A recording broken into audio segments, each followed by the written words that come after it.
동학문화 해설사 여러분 안녕하십니까? 저는 이번에 강의를 맡게 된 문학평론가 김인호라고 합니다.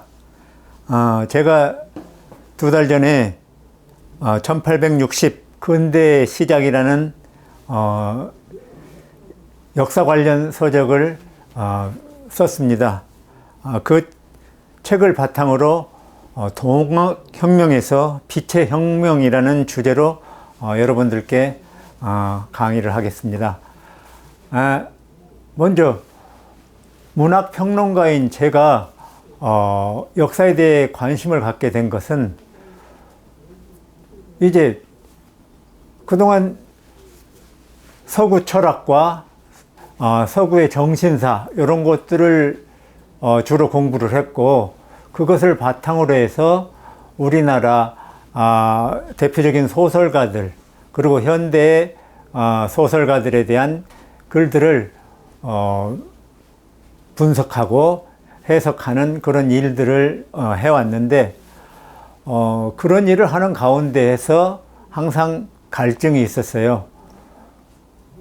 우리 역사에 대한 이해 없이 그런 일들을 할 때 다소 놓친 것이 있다는 생각이 들어서 한 5년 전부터 본격적으로 우리 한국의 역사와 그리고 우리 역사 어떤 중요 지점을 직접 답사하고 여행하면서 도대체 이건 무슨 의미일까?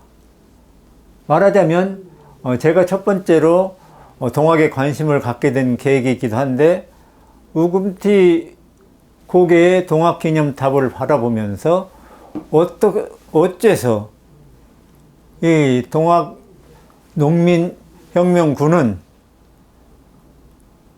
여기에서 10만 명 이상이, 일본군은 5만 명을 죽였다고 하고 동학에서는 이제 20만 명이 죽었다고 전해지는 그런 어떤 참혹한 일을 겪었을까? 이제 그런 생각들, 그리고 정읍 태인과 고부와 백산 그리고 무장기포지를 다니면서는 서울에서도 지금도 광화문에 10,000명 모이기가 힘든데, 그 당시 갑자기 10,000명 이상 수많은 사람들이 연대에서 모일 수 있었을까? 뭐 이런 의문점들이 생겼어요. 남원의 규룡산성에 가서는 수은 최재우 선생님이 동경대전과 용담유사를 쓰는데 왜 하필이면 남원을 찾아왔을까? 뭔가 이제 이런 어떤 궁금증으로부터 시작해서 동학이 우리의 정신사에 2025년 현재 우리에게 미치고 있는 게 뭘까? 이런 것들을 많이 생각해 봤던 것 같습니다. 그러면서 성리학이라든지 그 다음에 그 지역의 중요한 인물들, 이런 사람들에 대한 자료들을 찾아보면서 제 나름대로 어떤 결론을 맺은 게 이번 1860 근대의 시작이라는 책을 저술하게 된 계기가 된 것 같습니다. 먼저 저는 동학혁명을, 그리고 최재우 선생님의 탄생과 득도를 조선 600년 역사 중에서 가장 획기적인 일이라고 생각합니다. 말하자면 최재우 선생님이나 전봉준 장군 같은 분은 철저하게 조선의 성리학, 유학을 공부한 사람들입니다. 그런데 양반 가문에 태어났지만 최재우 선생은 재가녀의 아들이라는 이유로 벼슬을 나갈 수 없었고, 전봉준은 몰락 양반으로 서당의 훈장을 하고 그랬으나 이 사회 모순들을 스스로 독서를 통해서 터득했던 사람으로 보입니다. 저는 동학을 성리학적 전통에서 먼저 이해를 해야 된다고 봅니다. 그리고 그 성리학에 대한 어떤 기본적인 이해가 없이는 2025년 우리 현대를 또 생각할 수 없다고 생각합니다.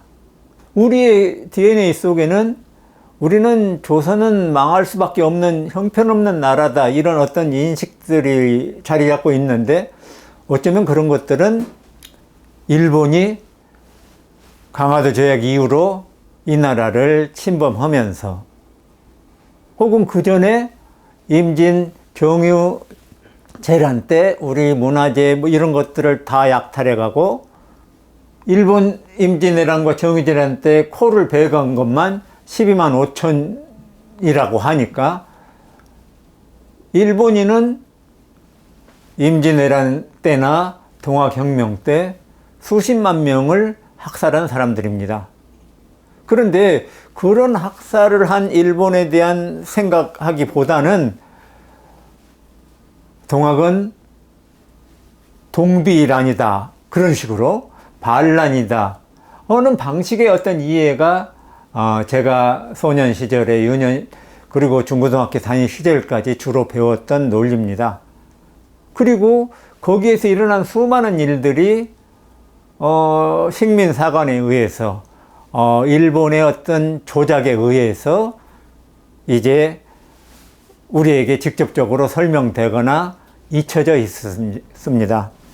자, 그래서 저는 동학을 유학의 차원에서 보더라도 500년 성리학의 전통을 한 번에 뒤집어 엎은, 퇴계 선생은 이중심이고, 그리고 율곡 선생은 그래도 기 쪽을 강조하는 뭐 이런 쪽이었다면, 그 전체는 다 리 중심의 성리학이라고 할 수 있는데, 결국 그것은 세종, 성종 시대까지 그 당대 세계에서 가장 탁월한 어떤 공무원 시스템, 과거제도, 그리고 임금을 견제하는 삼사제도 이런 것들을 만들었다고는 하나, 임진왜란, 병자호란 이후에는 너무 원리주의, 교조주의로 빠지면서 백성들을 힘들게 만든 측면이 많이 있습니다.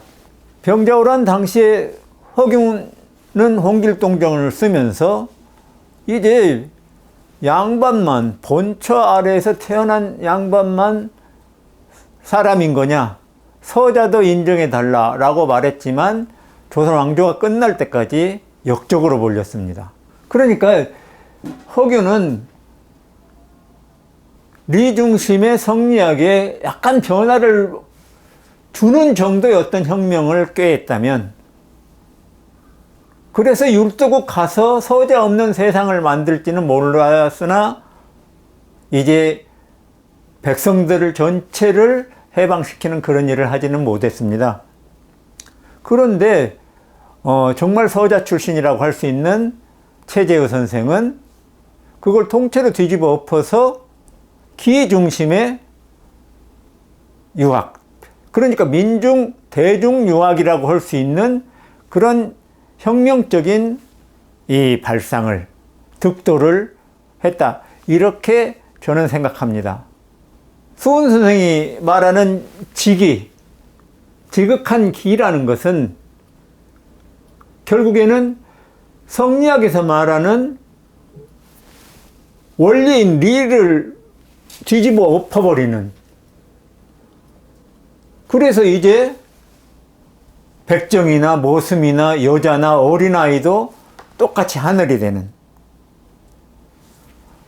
그런 세상을 만들자는 겁니다. 그런데 우리가 이제 몇 가지 더 생각해 볼 수 있는 것은, 최재우 선생이 말한 가장 대단한 통찰력이 담긴 단어는 본주문에 들어있는 시천주라고 할 수 있겠는데,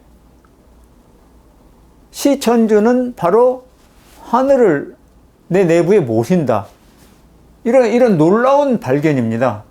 그 당시 서학이 들어와서 천주시리가 있었고, 이제 정약용이나 많은 사람들이 읽었고, 또 정약용과 같은 그 공부했던 사람들은 유학의 리를 상제로 표현하면서 이제 천주와 비슷한 의미의 어떤 개념들을 찾아냈습니다. 근데 우리에게는 환인과 환웅에서 단군으로 내려오는 환인, 환웅 하면은 그걸 도금으로 하면 하늘과 비슷한 뜻일 것도 같은데 그 하늘의 개념.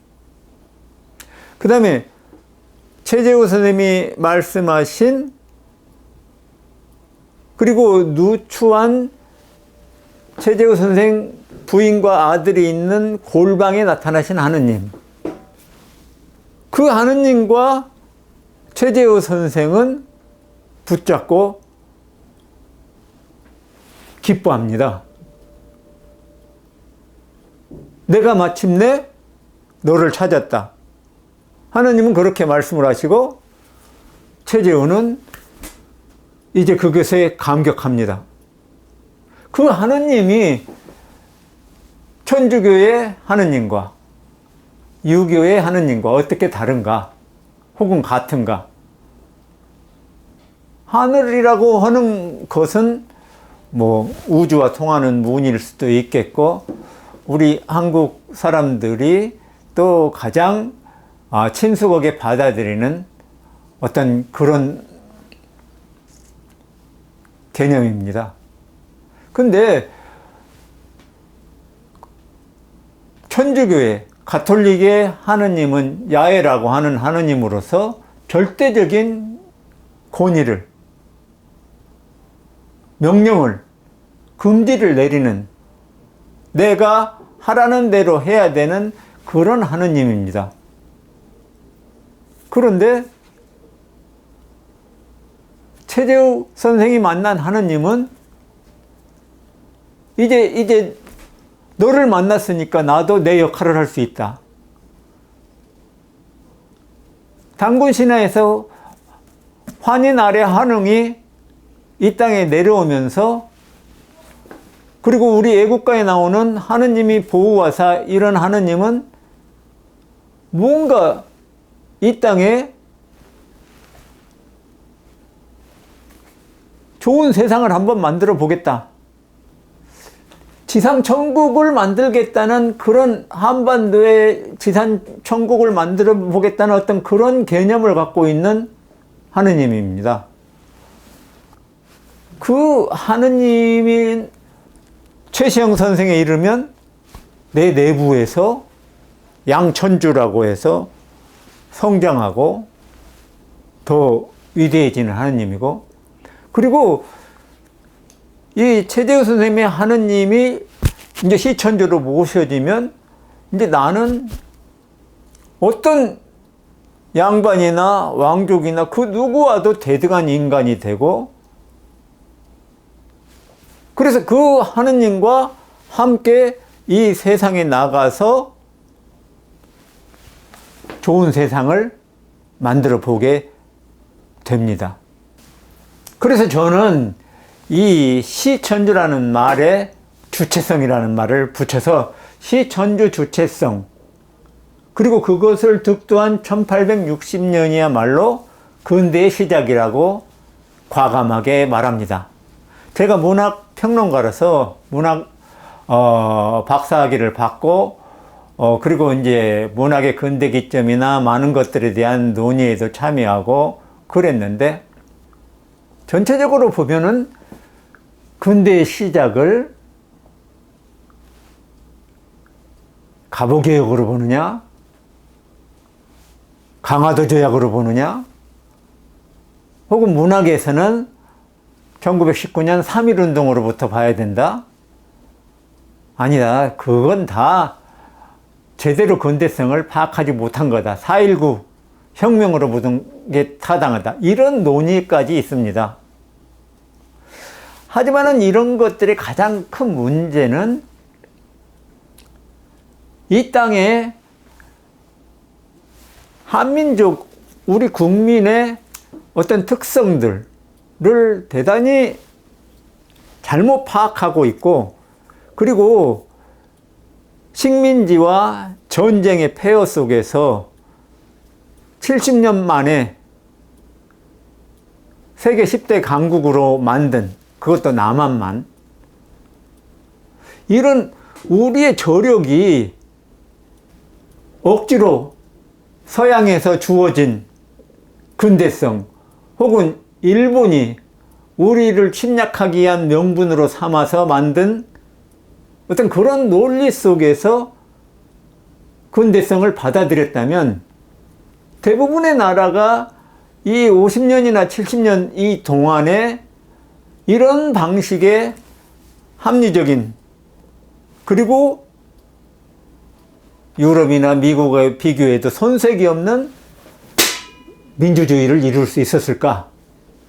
민주주의에 우리의 인권의 신분 해방, 평등의 가장 핵심적인 사건은 1860년부터 일어났다.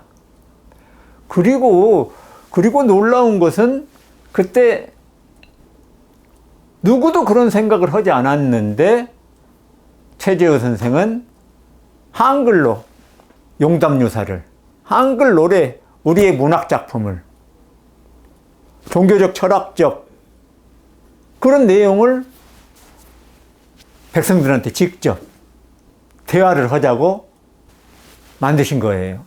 그 당시만 해도 화전민 출신이고 모순물 하거나 혹은 뭐 제지소, 조제소에서 일했던 최시영 선생님 같은 분도 쉽게 다가설 수 있었던 것은 동경대전이라기보다는 어떤 용담유사였을 것이고, 이제 그런 것들을 쓸 수 있는 그 시대적 배경.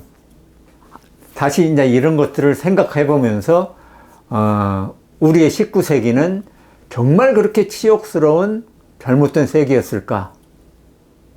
혹은 그 잘못된 가운데서도 안동김 씨와 여흥민 씨의 엉망진창의 세도 정치 속에서도 부글부글 끓어오르는 어떤 힘들을 우리는 제대로 보고 있는가? 사실 저는 동학을 잘 알기 전에 19세기는 정약용의 기양사리와 함께 시작이 되었고, 그 말기에 추사 김정희 선생이 최초의 우리의 그 K-팝이나 뭐 K-문화라고 할 수 있는 그 추사체를 만들고, 그러면서 그분도 또 귀향을 갖고, 또 떠돌이 안동김 씨 출신 김병현, 김사카 씨 이 양반 사이를 풍자하는 노래를 부르고, 뭔가 그런 정도의 몸부림만 있었을 뿐 조선은 망국의 길로 갈 수밖에 없는 형편없는 상태였다라고 일반적으로 인식을 하고 있었습니다. 그런데 동학을 알게 되면서 내가 남원 땅을 돌아보면서 그 당시 영조 후반에 이미 남원과 고창과 이런 부분들에서 판소리가 일어나고 있었어요. 우리말로 된 긴 서사 형태가 나타나고, 그 서사 형태인 판소리에 사람들이 열광을 하는 거예요. 시장에 모여서, 혹은 뭐 양반집에, 혹은 뭐 그 지주집에 모여서 뭐 그럴 수도 있겠고.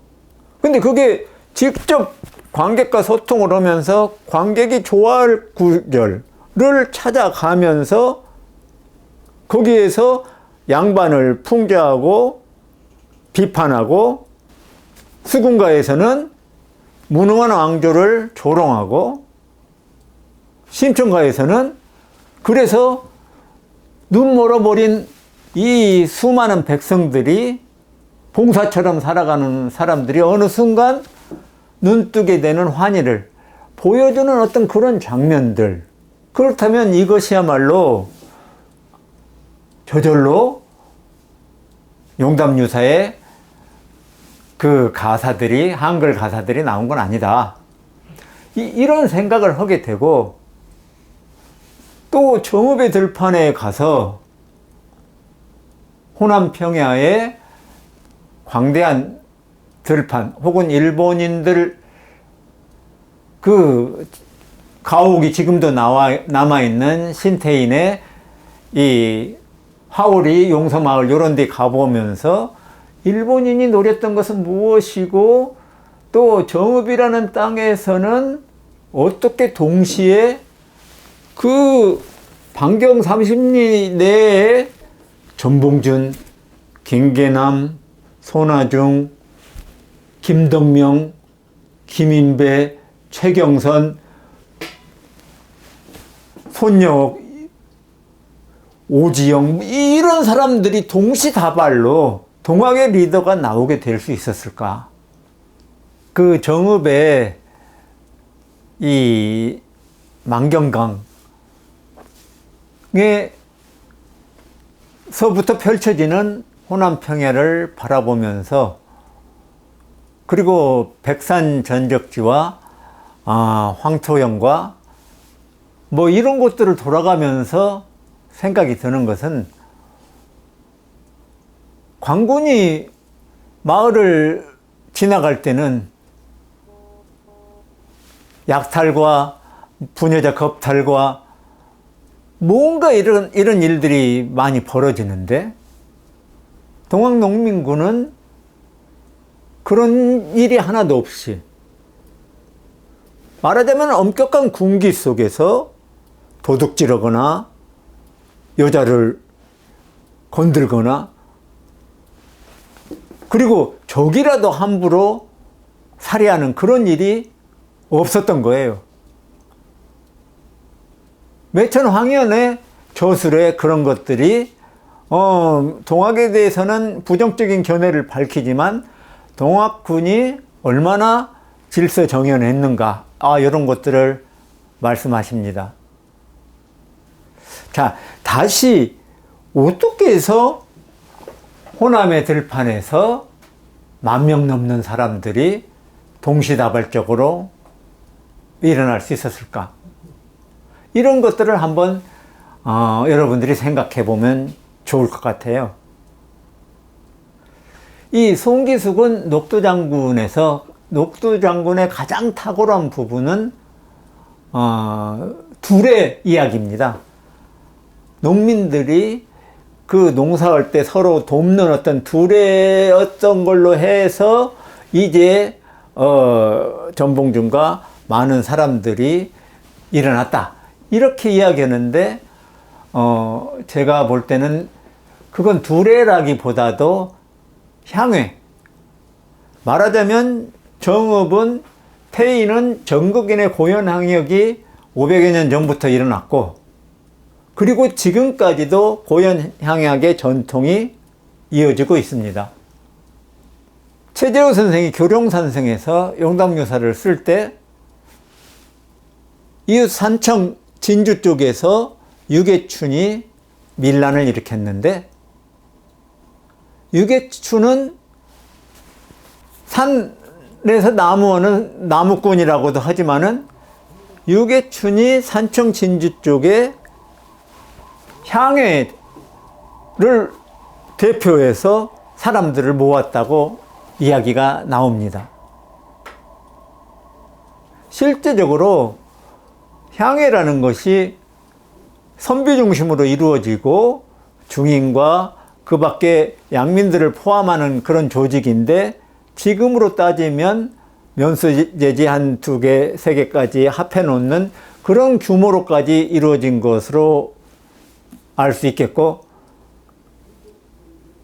그런데 그 향회에서 이제 장흥의 이방원 같은 분도 동학 장수도 향회를 통해서 농민들의 요구사항 불만들을 들고 이제 수령들을 찾아가서 시정을 해내게 하고 뭐 그런 것들이 그 전에 다 있었는데 말하자면 그런 향회의 어떤 전통들이 동학의 포접제와 연결돼서 그러니까 진주밀란은 호남, 영남, 호서 이 지역에서 71년 만에 70여 곳에서 발생을 하지만 그건 전혀 연대되지 않고 수령 쫓아내거나 죽이거나 주무자들 그 뒤에 다 처형되는 방식으로 끝나는 거였다면은 동학은 처음부터 정읍 중심으로 모이면서도 포접제로 민회 형태로 이게 발생했다는 겁니다. 그래서 그 전에 그 전전년도에 최시영 선생이 공주에서 집회를 하면 장흥 쪽에서부터 공주를 향해서 포접제를 통해서 사람들이 가는데 호남을 다 걸어올 때쯤 되면 공주 집회가 끝나요. 그러면 이제 전봉준이 삼내에서 그 올라오는 사람들을 다시 모아서 민회 형태의 집회를 하고, 그 다음에 광화문 복합 상소를 올리고 그 여세로 최시영 선생과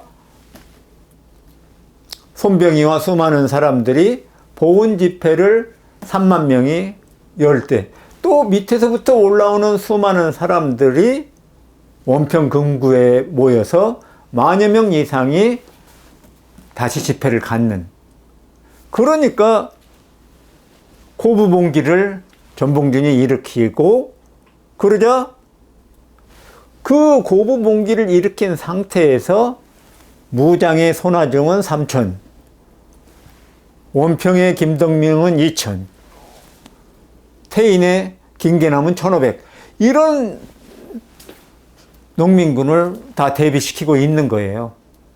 그게 이제 무장기포, 백산기포에서는 그들이 동도대장을 만들고 총괄령을 만들고 서로 책임을 나누면서 이제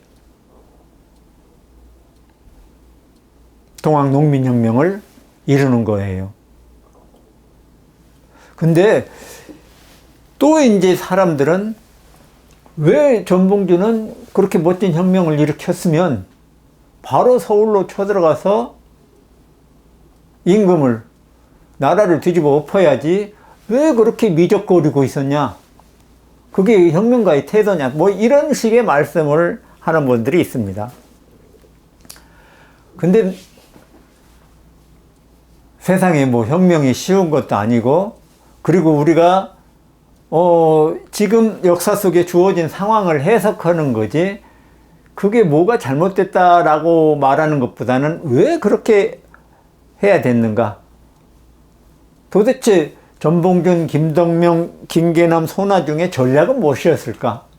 이런 걸 생각을 해보는 게 훨씬 더 낫지 않을까? 이런 생각이 듭니다. 말하자면은 그들은 이제 서로 마름목골 지역에서 다 뭉쳐서 백산에서 깃발을 올렸어요. 그리고 황토연에서 광군 보부상군과 싸워서 물리쳤어요. 그리고 거기에서 전주까지는 하루면 치고 올라갈 수 있는 건데도 불구하고 오히려 고창을 거쳐서 영광, 무안, 남쪽으로 농민들을 이끌고 돌아가는 거예요. 그렇게 되니까 수많은 호남인들이 다 피가 끓으면서 합세를 하는 거고, 그래서 결국 장성의 황룡 전투에서 이방원이 만든 장태라는 나름대로의 신무기를 가지고 홍기훈의 광군과 맞서서 승리를 거두고, 그 여세를 몰아서 정읍, 태인, 원평, 그리고 완산 칠봉을 거쳐서 전주에 입성을 하게 되는 거고, 때마침 이제 전주에 그래도 괜찮은 관찰사 김학진과, 그리고 국제 상황으로 고종과 왕실에서 이제 동학군과 서로 타협, 화해를 할 수밖에 없는 그런 상황을 받아들여서, 물론 이미 일본군 청군은 또 이제 한반도로 들어오는 그런 상황이고, 그런 상황에서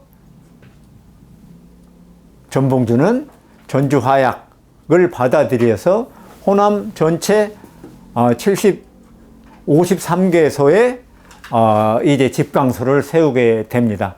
말하자면 지금의 지방자치 형태라고 볼 수 있겠는데,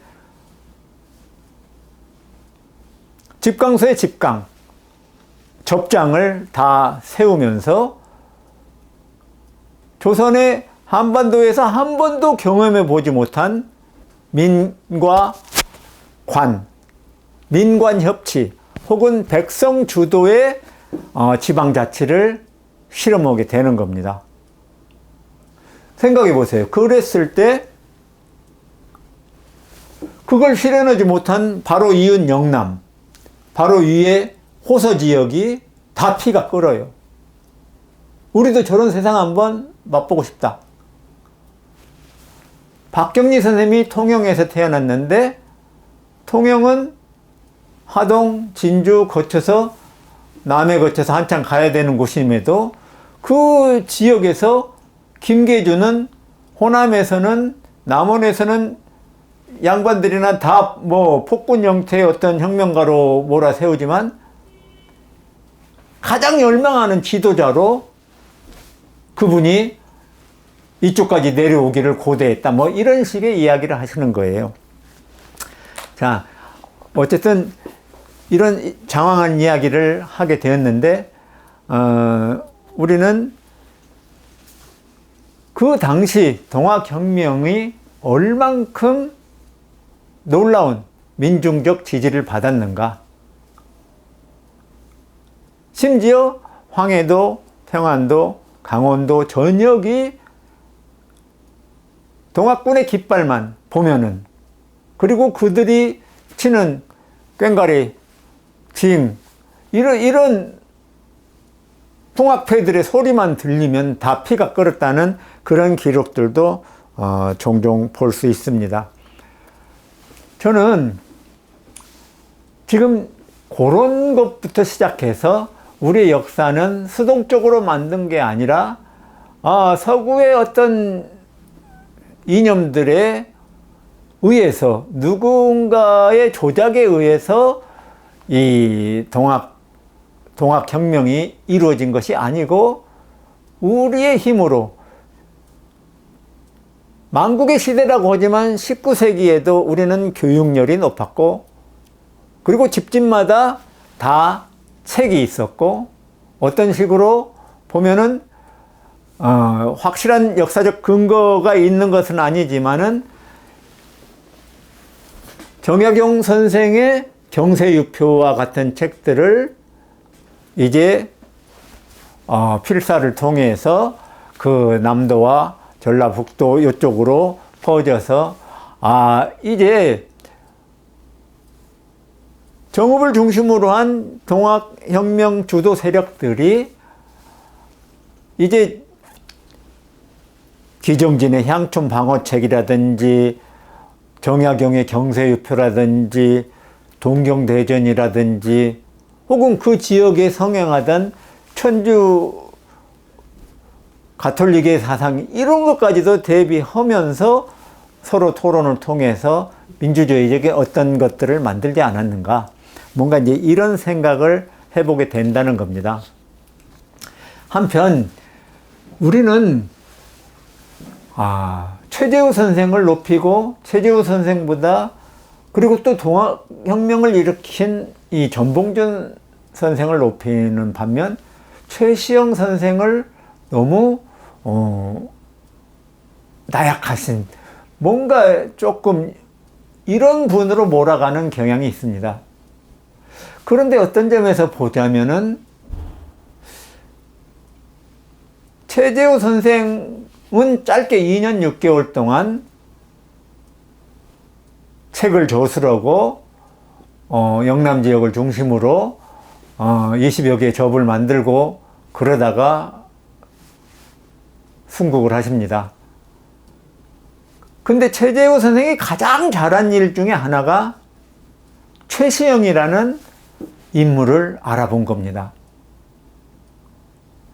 최재우의 사상은, 최재우의 어떤 신념 체계는, 그러니까 최재우 선생은 종교를 만들었다, 난 그건 모르겠고, 동학이 뭐냐 물어보니까 학으로는 동학이요, 도로는 천도라, 이렇게 말씀을 하시는데, 학으로는 철학이나 뭐 이런 것으로는 유학이라고 말할 수 있듯이 동학이고, 동은 한반도를 가리키는 동입니다. 그래서 우리나라의 학이고, 도는 신념 체계, 삶의 태도로서는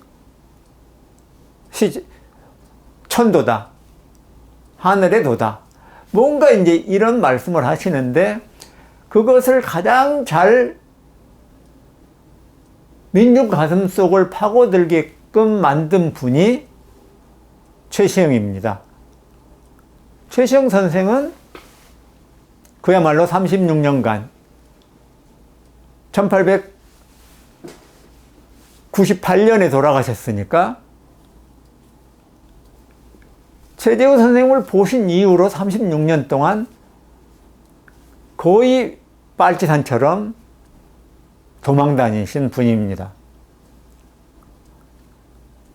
최재우 선생이 돌아가실 때 고비 원주하라, 높이 나라, 멀리 튀어라, 뭔가 그래서 동학을 전해라, 이것을 최시영 선생은 보따리에 동경대전과 용담유사를 간직하고, 그리고 그 내용들을 다 암송하면서 인제와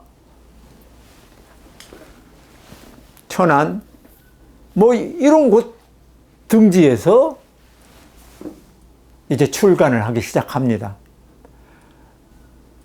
동경대전과 용담유사의 출간은 금세 충청도로 퍼지고 전라도로 퍼집니다. 우리나라 사람들의 학구열, 뭔가 하나 받아들이면 끝장을 보는, 송나라에서 성리학을 만들었지만 조선의 성리학은 그보다 더 심오하고 그보다 더 현실 추구, 철학적 뭐 이런 것들을 다 갖추었습니다. 불교도 인도에서 중국을 거쳐 신라로 돌아올 때 그건 불국토가 됩니다. 동학도 마찬가지로 경주에서 만들어져서 충청도를 거쳐서 호남에 퍼져나가는데, 그들이, 우리의 조상들은 얼마나 탐구적이고 얼마나 지독한 공부벌레인지 모릅니다. 19세기 초에서 19세기 후반까지 서당 숫자가 거의 뭐 10배 가까이 불어나는 그런 현상도 볼 수 있고, 집집마다 책 한두 권 없으면 그건 사람 사는 집이 아니다. 그리고 신분이 해방되자 이제 모섬 출신이건 백정 출신이건 제일 먼저 자식들 교육부터 시키는 이런 어떤 분위기, 그런 것들 속에서 2025년에 대한민국은 만들어지는 겁니다. 이제 최시영 선생은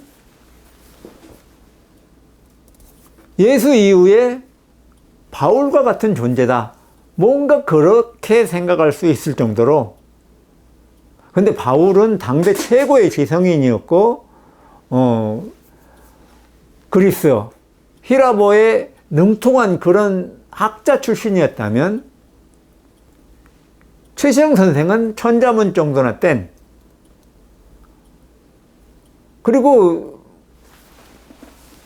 산을 개간하고 모성살이를 하고 조지소에서 종이 만들고 하는 그런 일 정도를 했는데, 근데 박하선이나 강수나 이런 한학자와 유사한 뛰어난 학자들이 있어도 그분들은 최시영 선생에게 단 한 번도 저항한 적이 없습니다. 거역한 적도 없고,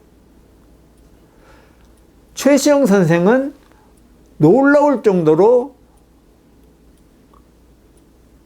서로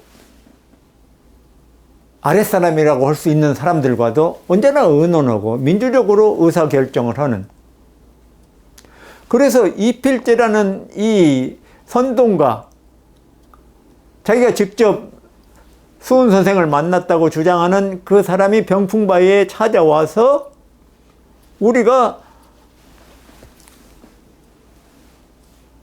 최재우 신원 포기를 해야 된다는 활동을 하자고.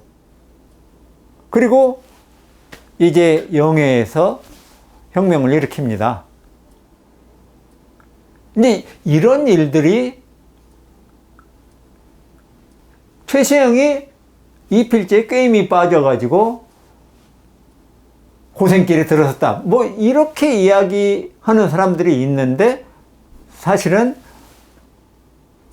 이필재가 찾아왔고 그 내용을 가지고 이 사람이 이런 주장을 하는데 박하선, 강수, 수많은 사람들에게 다 물어봤습니다.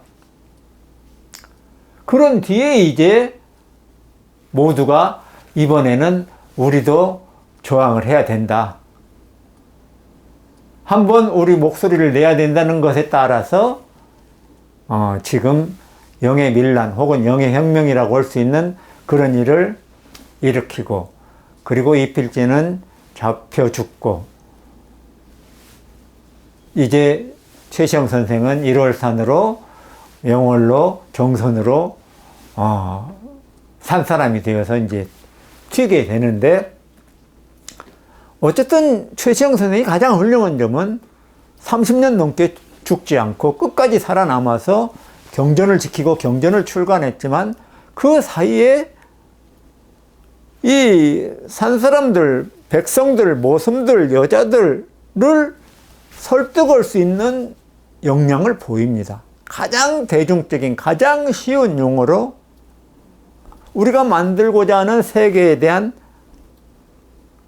실천이라고 할까요? 하다못해서 밥을 지어도 찬밥하고 식은밥하고 차가운 국어고 새로운 국어고 섞지 말라, 가르침 함부로 뱉지 말라, 이런 어떤 규칙까지 만들어 가면서 포접제를 만들고, 포접제를 통해서 조직을 완성하고, 그래서 공주에서 익산을 거쳐서 49일 견성 수령 이런 것들 할 때마다 수많은 지도자들이 몰려들어서 같이 하고, 그리고 남원으로 전라남도로 이동을 하시면 또 수많은 동학 교도들이 찾아뵙고, 뭔가 이제 이런 일을 하면서 동학이 엄청난 규모로 발전하게 되는 겁니다. 자, 그렇게 해서 이루어진 동학. 그렇지만 일본군한테 우금티에서 10만 명이 죽고, 석대들 전투, 북실 전투에서 수만 명씩 또 죽습니다. 못 죽어도 20만 명 이상이 죽었을 겁니다. 일본군은 청일전쟁 때 루이순 학살을 2만 명을 한 것은 역사에 기록이 되어 있는데, 왜 일본군은 동학혁명군을 찾아서 씨를 말려버렸을까요? 그래서 그게 이제 20세기가 들어서면은 호남이나 호서나 이런 지역에는 동학을 믿는 사람들이 없는 거예요, 이제.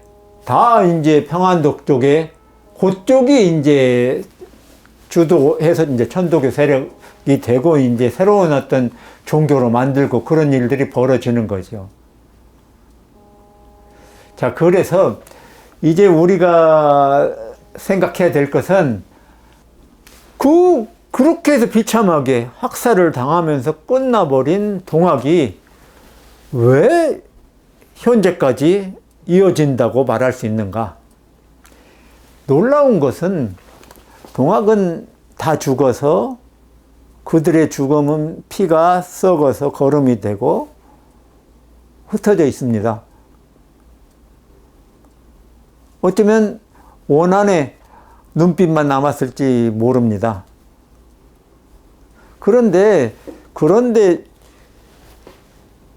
신동엽이라는 시인은 금강을 쓰면서, 신동엽은 고향이 부여예요. 부여는 직접적으로 동학이 전투가 있었던 것도 아니고 발생했던 것도 아닌데, 그 금강이라는 시를 쓰면서 동학과 3.1운동과 4.19 혁명을 연결을 시켜요. 그리고 자기 할아버지 뻘인 한이가 이제 어떻게 해서 출연을 하고, 그리고 거기 부여에 남은 할머니가 어떻게 해서 자기를 낳고 그랬는지를 밝혀내는 그런 어떤 작업을 하는데, 참 놀라운 시입니다. 그들의 피가 거름이 되었고 새싹이 돋듯이 민주주의가 솟아오른다. 그 전에 저는 이청준이라는 소설가에 매료된 적이 있고, 이청준이 이 백제멸망을 다루는 이야기를 춤추는 사제라는 소설에서 다루고 있는데, 그 주 내용 중에 하나가 삼천궁녀는 어떻게 낙화암에서 죽었을까? 그건 사실일까? 낙화암이라는 자리가 3,000명이 떨어질 만한 자리인가? 그런 자리가 아니라면 삼천궁녀는 뭘 의미할까? 그렇습니다. 저도 지금도 생각 중인데, 만약에 이 정장을 한 단정한 여인네들이 낙화암에서 떨어 죽었다면 그게 궁녀처럼 보일 수도 있겠고, 어쩌면 그런 궁녀들이 백제 주민 여성들이었을 거다. 나라가 망한 그 비참한 형국에 나라 망한 것에 대한 책임을 지겠다는 어떤 그런 의지들. 우리가 병자호란 때 강화도에서 수많은 양반 부인들이 꽃잎처럼 조강과 여마에 떨어져서 죽었다고 합니다. 뭔가 그 비슷한 것은 아닐까. 우금티를 치고 올라가는 동학농민군. 사실 죽창이라는 것은 낫 한자루만 또 못한 거고, 죽창 하나 들고 있는 사람, 내가 낫을 갖고 있다면, 몽둥이 하나 갖고 있다면 한번 싸울 만한, 그건 무기로는 이 스나이더 무라타 소총 앞에서 500명이 달라와도 한 명을 이기지 못하는 그 상태에서 우금티 고개를 치고 올라가는 동학 농민군을 생각하면 가슴이 서늘해지는데, 또 이청준의 비와 밀교라는 소설을 보면은 어쨌든 이 광주 5.18의 비극 속에서 지식인들이 숨을 죽이면서 이제 이청준은 청관산 위에 1년 중에 하루를 잡아서 사람들이 횃불을 들고 올라가서 그 횃불을 묻는다. 근데 그 횃불을, 빛을, 우리 뜨거운 뭔가를 저장을 해야만 살아남을 수 있는 어떤 것들을 표현하는데, 나중에는 그 횃불이 정말로 봉기 비슷한 걸로 피어오른다는 것을 비유, 우회적으로 표현하는 것을 보면서, 어쩌면은 나라가 망했다고 순국한, 그리고 병인양요 때 강화도를 침범했다고 죽은 이시원, 그리고 매천 황현, 나라가 망했다고 죽은 이런 사람들은 최소한 지식인으로서 누군가 이 엄청난 사태에 대한 책임을 져야 된다, 뭐 이런 발언을 했는데, 이미 우금티 전투가 벌어진 것은 일본이 노골적으로 침략을 했고, 경복궁을, 우리 조정을 능멸을 했고, 이미 나라가 망한 상황에 들어섰는데, 우리가 개인 해방을 위해서, 신분 해방을 위해서 일어난 게 아니고 우리 모두 잘 사는 세상을 만들기 위해 일어났는데, 일본군이 침략을 했는데 우리가 가만히 있을 수 있느냐가 3내 제2 기포가 된다면, 그렇다면은 우리가 책임질 어떤 일, 이제 그 호남의 말로 죽을 때 죽을 값이 쪽팔리진 않을란다. 뭔가 이런 방식의 의사 표현이라고 할까? 저는 그것을 이 책에서 파레시아, 목숨 걸고 자기 발언을 하는, 그러니까 최재우, 최시영, 전봉준을 통해서 일관되는 동학농민군이 우금티 이 고개를, 그 가파른 고개를 치고 올라가는 그 상황들은 죽을 때 죽더라도 내 원하는 세상을 위해서 한번 할 일을 다 하겠다라는 그런 어떤 파레시아 정신. 그러니까 그것도 이제 조선이 한참 잘 나갈 때는 왕 앞에서 제 목을 치십시오 하고 올바른 이야기를 하는 신하들이 많았듯이, 우리 이 최대우와 최시영과 전봉준을 거치는 그 나라가 힘든 상황에서 목숨 걸고 행동에 나가서고, 목숨 걸고 올바른 대의명분, 공명정대, 죽을 때 죽는 것은 중요하지 않다라고 하는 그 정신, 바로 그 정신이 3.1운동, 4.19 혁명, 5.18 광주민주항쟁, 6월 시민항쟁, 촛불항쟁, 그리고 12.3 계엄령에 반항하는 빛의 혁명, 응원봉 혁명까지 이어지는 것이 아닌가. 그러잖아요. 12월 3일 날 계엄령 선포하고 그 텔레비전에서 그걸 다 목격하게 되는데, 그 당시 그걸 가장 생생하게 중계한 것은 TV조선이에요. 근데 거기에서 어떤 여자 하나가 계엄군의 총구를 손으로 밀치면서 부끄러운 줄 알라고 말하는 어떤 그런 기계. 우리나라가 그 위험천만한 대통령을 2번이나 탄핵하는 상황에서도 끝까지 아슬아슬하면서도 그 민주주의를 지켜내고, 그리고 조금 더 자부심 넘치는 발전된 이런 모습을 보이는 것은 그야말로 동학혁명에서 우금티 고개를 치고 올라가는 이 정신에서 비롯된 것이다. 그래서 저는 그렇게 생각해요. 1860년 근대의 시작이 되었다. 정신적, 사상적 바탕을 다 깔아줬고, 1894년 정읍에서 민주주의의 깃발을 들었다.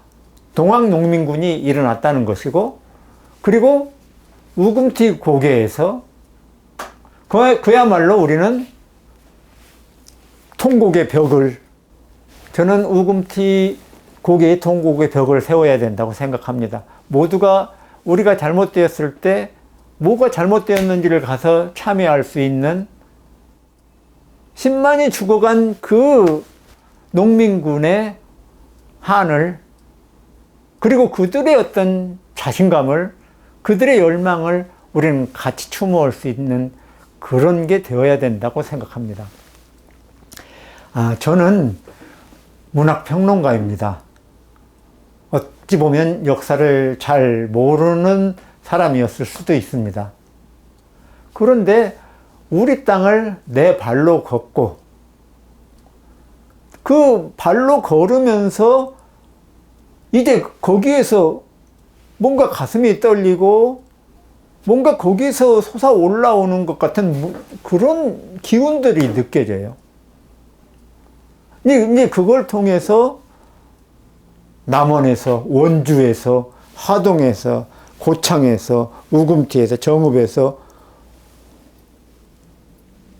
뭔가 파내면 파낼수록 그 퇴비가 썩어서 싹이 올라오는 것처럼 빛이 솟아 올라와요. 동학이라는 것은 저한테 정말 놀라운 어떤 체험으로서 파면 팔수록 더 신비롭고 더 빛나고 더 영광스러운, 그래서 그 속으로부터 이제 현재 우리로 만들어진 어떤 것이 찾아지는 거예요. 제가 박사 논문을 쓴 게 최인원이라는 소설가, 광장과 회색인 서유기, 청덕의 서리, 이 화두를 쓴 작가를 연구하는 것이었는데 그분이 우리나라 최고의 작가라고 생각했기 때문이죠. 그런데 이번 기회에 박경리의 토지를 읽으면서 이분이야말로 최인원과 더불어 혹은 최인원 선생보다도 더 뛰어난 어떤 지점을 갖고 있는 그런 작가가 아닌가 생각을 했습니다. 그 21권 대야 소설을 뭐 한마디로 요약할 수는 없지만은 하동, 평사리 그 지역의 최참판댁에 이 가문 지키기가 소설의 전체적인 맥락이라고 할 수 있는데, 놀라운 것은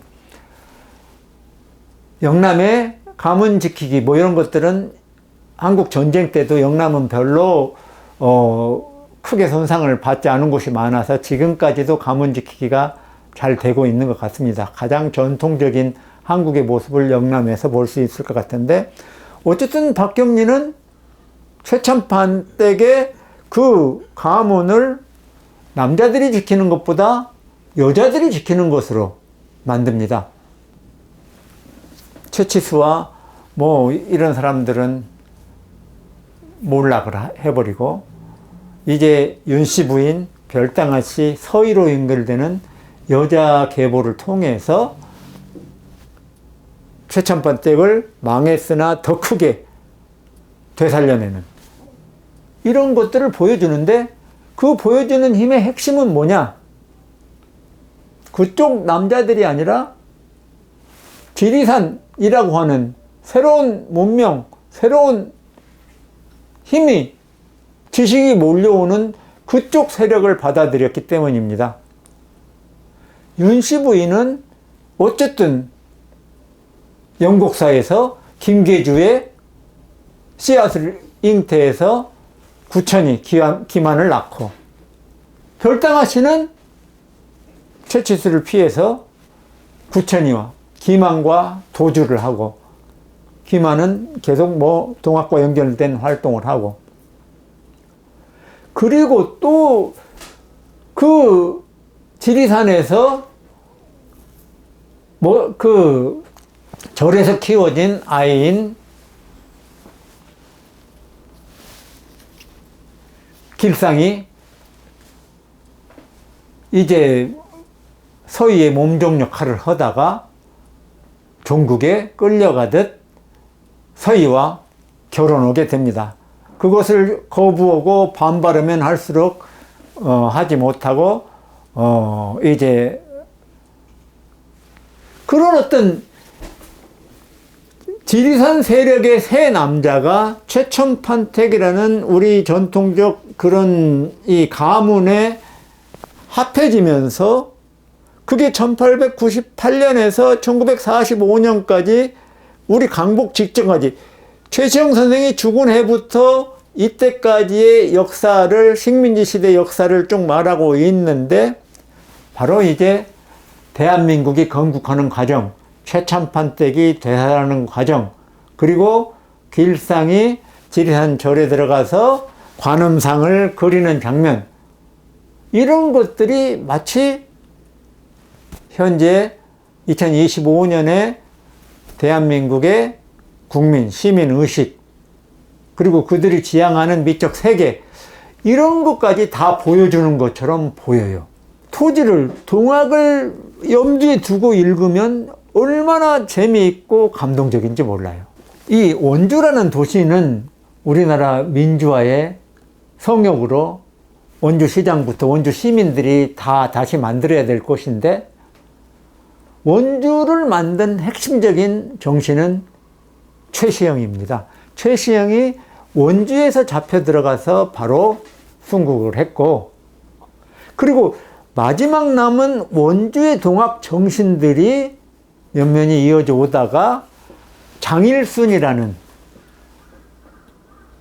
훌륭한 학자 혹은 시민운동가, 이 사람을 만나고, 그리고 김수환 추기경과 같이 로마에서 공부하고 돌아온 지학순 주교가 원주교구를 맡게 되면서, 그래서 장일순과 지학순 아래에서 공부하던 김지하, 윤노빈, 이 전통에서 김지하가 죽을 위기에 놓이자 지학순이 나서서 목숨 걸고 저항을 하고, 김수환 추기경과 세계 모든 이 굴지 지식인들이 항의를 하고, 그러면서 원주역에서 원동 성당까지 사람들이 족제 웃두리를 풀어서 지학순 선생님 주교를 걸어오게 하는, 그래서 정의구현 사재단이 만들어지고 원주 생협 한살림이 만들어지고, 그리고 그 속에서 김지하가 이제 최시영 정신을 생명 정신, 뭔가 이제 생태 사상으로 바꾸어서 또 새롭게 동학을 노래하려고 시도하고, 근데 그 시도하는 김지하의 장모가 바로 박겸리 선생이었고, 그래서 원주는 장일순과 지학순과 박겸리와 김지하와 윤노빈, 이런 사람들이 동시다발적으로 나오게 되고, 지금도 그 장일순과 관련된 수많은 생태 문학비평가라든지 미술사학자라든지 정치가라든지 신부들이라든지 이런 사람들이, 그리고 사회운동가 이런 사람들이 다 포진해 있는 거예요. 원주 사람들이 그것을 아는지 모르겠는데, 그런 어떤 것들이 땅속에 숨어있는, 사라진 줄 알았는 동학 속에서 피어 올라와서 이 21세기에도 살아남을 수 있는 어떤 생명 철학, 생태 철학의 기반을 원주가 만들어냈고, 우리는 고창과 정읍의 그 송기숙의 녹두장군과 박태원의 갑오 농민전쟁, 그런 이야기, 신동엽의 금강, 그리고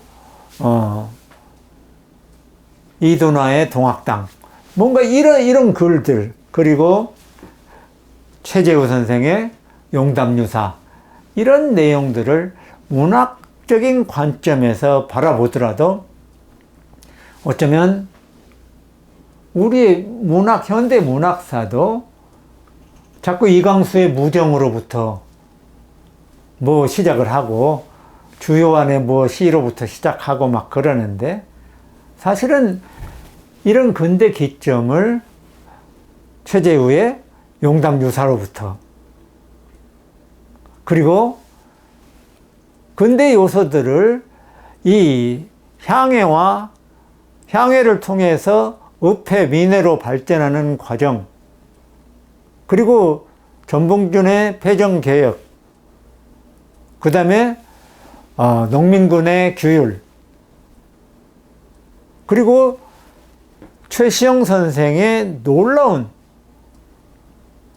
이제 심지어 시천주가 중요한 게 아니라 시천주했다고 끝난 게 아니라 이 마음속에 모신 하느님을 양천주 키워야 한다. 성장시켜야 한다. 그리고 그게 거기에서 끝내는 거 아니고 사인여천, 다른 사람에게서 여천, 하늘과 같은 것이 다 있다는 것을, 그래서 사람을 하늘과 같이 대하라, 섬겨라, 이렇게 말하는, 심지어는 이제 현대 이 생태사상의 핵심이라고 할 수 있는 브루노 라투르나 이런 사람들에서는 이제 비인간 존재자 뭐 막 이런 이야기들을 하면서 그 사물들의 의회를 만들고 막 그러자고 하는데, 최시영 선생은 경천, 경인만 중요시 여기는 게 아니라 경물, 자연 속에, 사물 속에도 신이 들어있고 우리가 먹는 음식에도 신이 들어있다. 그런 어떤 생명, 생태 사상이 우리는 그래서 자기 자신을 한없이 낮추고 그런 가운데 우리와 번역이 잘 되지 않는 언어를 가진 자연 사물과 뭐 강이나 하늘이나 뭐 그런 어떤 것들과도 겸허하게 대화를 나눠야만 이 지상의 올바른 공동체, 지상 천국을 세울 수 있다고 말하는 것 같은 최시영 선생님의 발언, 이런 것들, 저는 우리 그 동학혁명 이후에 이제 그 핍박을 통해서 수많은 종교들이 생겨나는데, 지금도 그 생겨난 종교들이 동학의 정신을 제대로 파내면 거기서 빛이 뿜어져 나올 것이다. 그런데 그 동학의 그 사상을 다른 어떤 원리와 대비시켜서 뭐도 만들고 그러는데, 서양 철학인 진화론이라든지 베르그송이라든지 니체라든지 뭔가 이런 식으로 동학을 연관시키는 것은, 그건 그렇게 해석해 볼 수는 있으나 동학 자체를 손상시킬 가능성이 크다. 동학이라는 것은 거의 심지어는 오지영의 동학사나 그 이도나의 동학당까지를 그 성경에서는 이제 마태복음이나 누가복음 이런 것들과 같은 위치로 올릴 수도 있다고 생각을 해요. 거기에서 뭔가를 제대로 추출하고 뽑아내느냐에 따라서 이것은 한국인의 가장 핵심적인 중요한 맥락으로 우리의 가장 자부심의 근원인 뭔가 그런 우주적 활력 이런 것들을 표현해낼 수 있을 뿐만 아니라 파내면 파낼수록 빛나는 보석과 같은 이런 것들을 끊임없이 길어낼 수 있는 그런 것이 되리라고 생각합니다. 동학은 그런 점에서 되살아야 되고, 어떤 방식으로든지 그것에 대한 새로운 의미 부여, 이런 것들이 각 지역에서 원주 중심, 경주, 영해, 포항 중심, 혹은 공주 중심, 멀리 인제나 제천, 천안 중심, 그리고 호남의 정읍, 남원, 고창, 그리고 장성이나 장흥, 해남 중심으로 다 찾아지고 발굴되어야 한다고 생각합니다. 동학은 새로 만들어야 되는 수많은 어떤 이야기를, 서사를 기다리고 있습니다. 동학 문화 해설사 여러분들이 해야 될 일은 그 자리에서 우리를 더욱 빛나게 해줄 동학의 뿌리들을 자꾸 찾아내고 건져내서 동학을 세상에 보여주는 일입니다. 이것은 꼭 종교적인 일이 아니라 우리의 전통적인 사상과 현대적인 이 정신사의 어떤 그 역사적 맥락, 길을 뚫는, 그래서 역사와 소통하고 나 자신이 뭔가를 밝혀내는 그러한 작업이 되리라고 생각합니다. 이야기가 길어졌습니다. 고맙습니다.